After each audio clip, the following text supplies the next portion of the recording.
لیکن ہم نے دیکھا کہ مذہبی جماعتیں اور بڑے بڑے علماء دین ماضی میں ہمیشہ ایک بات کہتے نظر آیا. آپ نے شروع میں بھی کہا کہ علماء کے بارے میں ایک تاثر ہے، ٹی وی پہ نہیں آتے، میڈیا کا استعمال نہیں کرتے، ماڈریٹ نہیں ہوتے، سوسائٹی سے کٹے ہوئے لوگ ہوتے ہیں.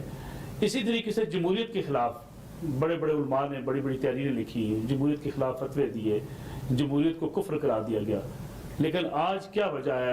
آپ ہوں، ملی مسلم لیگ ہو، آج جمہوریت کے نقش قدم پر چل رہے ہیں. جی ہم نقش قدم پر نہیں چلے، ہم انشاءاللہ اس جمہوریت کو اسلام کے پیچھے لگائیں گے. علامہ صاحب اگر کھل کے میں سوال کروں، دو جماعتیں اس الیکشن کے اندر تھی، ایک ملی مسلم لیگ، اس پہ بھی سوال اٹھا، حافظ سعید صاحب کی جماعت، ایک آپ کی جماعت تحریک لبیک پاکستان. دونوں کو کہا گیا کہ ان کو پنڈی والوں کی شیر باد حاصل ہے. نہیں، کسی کی بھی ہمیں شیر آباد حاصل نہیں ہے. قرآن و حدیث پڑھا ہے، میں تو ویسے بھی ایسی بات نہیں کرتا. اگر ہوتی تو میں آپ کو بالکل بتا دیتا. مومن وہ ہے جو الصدق ینجی والکذب یہلک. میرے آقا و مولا صلی اللہ علیہ وسلم نے فرمایا سچائی انسان کو نجات دیتی ہے، جھوٹ برباد کر دیتا ہے. اگر ہوتا تو میں نے آپ کو کسی نے کوئی رابطہ بھی نہیں کیا کہ ایک ایسا میدان سجا ہے جہاں اس وقت حکومت مشکل میں ہے، چلے آپ کے ووٹ ڈیوائیڈ کر سکتے ہیں؟ نہیں، ان کو پتہ ہے. میرے ساتھ رابطہ کرنے کے لیے لوگ ہزار بار سوچتے ہیں کہ یہ ایک ہی بات پہ بک سکتا ہے، وہ حضور کی ذات ہے، بس اس کے علاوہ دنیا میں اور مجھے کوئی نہیں، نہ کوئی بات کرتا ہے. ہاں، آپ کی طبیعت بڑی نرم مزاج ہے اور آپ اس کا اظہار بھی کرتے ہیں. آپ کی تقریریں بڑی سخت ہوتی ہیں. وہ ناموس رسالت پر ہے، اور اس میں الحمد سے لے کر والناس تک قرآن جو ہے، آپ سوچ سکتے ہیں کہ بندہ ولید بن مغیرہ نے ایک بات کی تو آدم علیہ السلام سے لے کر قیامت تک جس کو رب نے حرامی کہا ہے وہ صرف ولید بن مغیرہ ہے، اور وہ بھی قرآن میں فرمایا ہے. تو اللہ نے اس کے 9 عیب بیان کرنے کے بعد فرمایا وَتُلِّمْ بَعْدَ ذَلِكَ الزَّنِيمُ. اس مسئلے میں آپ کیا کہیں گے؟ رب کے بارے میں بھی کوئی سوال ہو سکتا ہے پھر. لیکن کیا سیاسی میدان میں اترتے ہوئے آپ سمجھتے نہیں ہیں کہ جب سیاسی میدان میں آپ اترے ہیں، لوگوں کو پکارتے ہوئے، لوگوں سے بات چیت کرتے ہوئے یا جلسوں سے خطاب کرتے ہوئے تھوڑی سی نرمی ہونی چاہیے، ایسے الفاظ نہیں آنے چاہیے جس سے عام آدمی جس کو سن کے تھوڑا سا اعتراض کرتا ہے اس کے اوپر؟ تو بتائیں، وہ عمران کو انہوں نے شیطان کہا ہے، میں نے شیطان ان کو کہا ہے؟ عمران کو تو یہ شیطان کہتے ہیں، اور عمران کی ناموس کو اچھالنے کے لیے انہوں نے کون سی باتیں کی؟ ہم نے کبھی ایسے بات کی ہے؟ لیکن آپ نے عمران خان کی بات بھی کی، آپ تنہا میدان میں آ گئے. اگر آپ اسی اپنی کوششوں کے لیے اپنی قوت کسی ایسے پلڑے میں ڈالتے جو جیت بھی سکتی ہے، عمران خان کی آپ بات کر رہے ہیں، کوئی ایسی بات چیت؟ عمران خان جو ہے وہ کون سا، وہ بلے کھیل کھیل کر وہ ہیرو بنا ہے، تو اس نے بھی ممتاز قادری کو قاتل کہا. تو عمران خان کے ساتھ ہم کیسے بیٹھ سکتے تھے؟ وہ سکھ کی فاتحہ پڑھنے چلا گیا اور اس نے وہ مشال مرا تو کہا کہ ہم جنگل کا قانون نہیں چلنے دیں گے. یہ تو لفظ ہی عجیب و غریب ہے. بھئی جنگل کا یہ قانون، تم یہ کوئی طریقے سے بات کرو نا. یہ جنگل کا قانون ہے. جنگل کا قانون تو یہ ہے کہ مسلمان بچیاں تیرے ساتھ کھڑی ہو جاتی ہیں اور وہ کہتی ہیں ہمارے ساتھ یہ ایسی باتیں کرتا ہے. جنگل کا قانون تو یہ ہے کہ تم مسلمان بچیوں کی حفاظت بھی نہیں کر سکے. لیکن علامہ صاحب اگر ہم دیکھیں، اب مشال کی بات آپ نے کی، کیا موب اٹھ کے کسی فرد نہیں، یہ بات ویسے میں نے کی ہے. وہ یہ بات نہیں ہے کہ بات یہ ہے کہ کوئی طریقہ کار ہوتا ہے نا، جب ان کے منہ میں جو بات آئے وہ سنجیدہ ہوتی ہے، وہ پڑھی لکھی ہوتی ہے. جو یہ مرضی کہہ دیں. عمران کو انہوں نے کیا کیا لفظ انہوں نے کہے ہیں، نون لیگ والوں نے نہیں کہے. میں انہیں سارے نوٹ کر کے رکھے ہوئے ہیں. میں نے تو ان میں سے کبھی بھی ایک لفظ بھی نہیں کہا.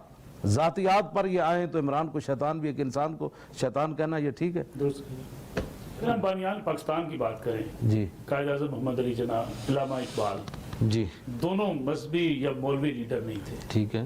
ایک ماڈریٹ پاکستان چاہتے تھے. میں کلام اقبال کا حافظ ہوں. جی. انہوں نے اقبال کی چھٹی منسوخ ہی اس لیے کی تھی کہ جب تک یہ اقبال کو مانیں گے ممتاز قادری کو یہ تختہ دار پر نہیں لٹکا سکتے. اس لیے کہ وہ پہلی صف میں کھڑا ہوا اقبال اس کے جنازے میں. اور علم الدین ڈیفنس کمیٹی اقبال نے بنائی. 14 جولائی 1929 کو اقبال نے بمبئی سے قائد اعظم محمد علی جناح کو بلایا. آج بھی وہ فلیٹی ہوٹل میں کمرہ محفوظ ہے جس میں قائد اعظم آ کر ٹھہرے. صبح ہائی کورٹ میں پیش ہوئے اور علامہ اقبال شخصی ضمانت پر علم الدین کا جنازہ لاہور لے کر آئے. گورنر کو شخصی ضمانت دی. کہا کہ یہاں ہندو مسلم فساد ہو جائے گا. اقبال نے کہا فساد ہو گیا، اس کے بدلے میں مجھے جو کرنا ہے کر لینا، عاشق رسول کا جنازہ لاہور میں آنے دو. یہ ماڈریٹ تو نہیں ہے نا. یہ تو مولوی بھی کوئی نہیں کھڑا ہو سکا جو اقبال نے شخصی ضمانت دی. لیکن قائد اعظم کے بارے میں تو آج تک لوگ کہتے ہیں کہ وہ ایک ایسا پاکستان چاہتے تھے کہ جہاں شاید کوئی مذہبی ڈومینیشن نہ ہو. جیسا کہ آج ہمارے علماء کے بارے میں کہا جاتا ہے کہ وہ تلواریں لے کے گردنیں کاٹنا چاہتے ہیں, ہاتھ کون کاٹنا چاہتا ہے؟ مجھے ایک بتائیں, کوئی بھی نہیں کاٹنا چاہتا. میں تو یہ حدیثیں پڑھ کے لوگ ہماری سنتی نہیں نا بات. من قتل معاہدا من غیر کنۃ حرم اللہ علیہ الجنہ. اس سے بڑے اقلیتوں کے حقوق کوئی نہیں. یہ سیاستہ کی حدیث ہے. نبی علیہ السلام نے فرمایا کہ جو آدمی غیر مسلم مسلمانوں کے ملک میں معاہدے کے تحت رہ رہا ہو اور بغیر کسی وجہ کے اس نے اس کے کافر ہونے کی وجہ سے اس کو قتل کر دیا, اللہ ایسے بندے پر جنت حرام کر دے گا. ایک بریک لے لیں, بریک کے بعد واپس آتے ہیں. ہمارے ساتھ موجود ہیں علامہ خادم حسین رضوی صاحب, سربراہ تحریک لبیک پاکستان. ان سے بات کریں گے. 120 کی بات بھی ہوگی, ملکی سیاست کی بات بھی ہوگی, اور مذہبی جماعتوں کی بات بھی کریں گے آفٹر شارٹ بریک.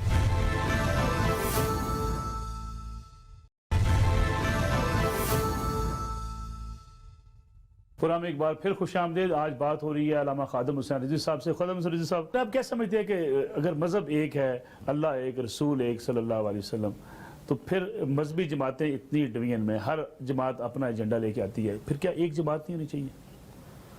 اللہ اکبر, بالکل ایک ہونی چاہیے, لیکن نظریات میں اختلاف ہو جانا تو کوئی ایسی بات نہیں ہے. پاکستان کا آئین اتنا سارا ہے تو وکیل وہاں عدالت میں کھڑے ہوتے ہیں تو ایک مشرق میں چلا جاتا ہے, دوسرا مغرب میں چلا جاتا ہے. اس میں یہ تھوڑا ہوتا ہے کہ بھئی یہ دوسرے کے مخالف ہیں. تشریعات میں تو اختلافات ہو سکتے ہیں نا.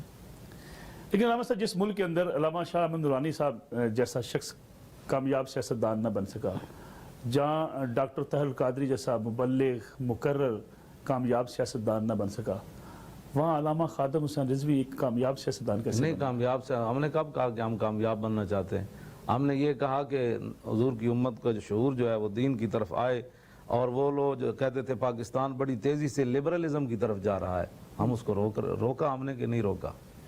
لیکن یہ کیسے ممکن ہے علامہ صاحب کہ آپ بھی جس مسلک کی, جس نظریے کی بات کر رہے ہیں, اسی مسئلے کو نظریے کی بات کرنے والے بہت سے اور لوگ بھی موجود ہیں. ڈاکٹر صاحب بھی وہی بات کرتے ہیں, طاہر القادری صاحب بھی, وہ جیسا کہ میں نے پہلے کہا JUP بھی یہ بات کرتی ہے. پھر ضرورت کیوں محسوس ہوئی آپ نے ایک نئی جماعت تحریک لبیک یا رسول اللہ بنا دی؟ اب طاہر القادری صاحب کے بارے میں تو آپ کو پتہ ہے, انہوں نے ممتاز قادری کو قاتل کہا. انہوں نے وہی بولی جو عمران نے بولی, ٹھیک ہے. لیکن حیرانگی ان لوگوں پر ہے کہ جو جنازے میں سٹیج پر کھڑے تھے ممتاز قادری کے, اور وہ ہمارے ساتھ کھڑا ہونے کے بجائے ان کے ساتھ جا کھڑے ہوئے جنہوں نے ممتاز کو پھٹے لگائے. یہ سوال تو ان سے ہونا چاہیے, بھئی آپ کون سا اسلام چاہتے ہیں, وہ جنازے والا یا جنہوں نے پھٹے لگایا ان والا؟ یہ تو سوال ان سے ہونا چاہیے. ہم جس نظریے پر پہلے دن سے کھڑے ہیں, آج بھی الحمدللہ اسی نظریے پر کھڑے ہیں. لیکن علامہ صاحب, کیا صرف, میں نے پہلے بھی آپ سے سوال کیا تھا, صرف ممتاز قادری ایشو ہی ایک مذہبی جماعت کے لیے سیاست کا موضوع ہونا چاہیے, یا جیسے کہ آپ ایک براڈ بات کر رہے ہیں, اسلام کی بات کر رہے ہیں, اسلامی ریاست کی بات کر رہے ہیں, اس کی طرف جانا چاہیے؟ ممتاز قادری ایشو جو ہے نا وہ روح اسلام ہے. اسی پر اقبال نے آ کر ختم کر دی تھی بات کہ بمصطفیٰ برساں خیشرا کے دی ہماؤست گربہ نہ رسیدی تمام بولا بیست.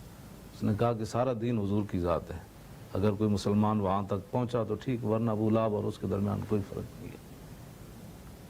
تو حضور کی ذات ہی تو جدھر سے بھی کوئی جمع تفریق کر کے لائے گا نا, آگے حضور ہی کھڑے ہیں.